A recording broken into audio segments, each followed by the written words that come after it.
ॐ सोमनाथाय नमः।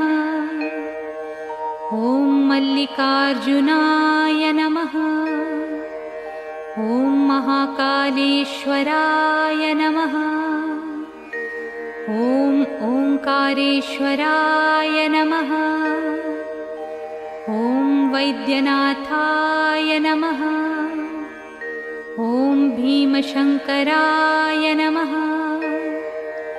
ॐ रामेश्वराय नमः। ॐ नागेश्वराय नमः। ॐ विश्वेश्वराय नमः। ॐ त्र्यंबकेश्वराय नमः।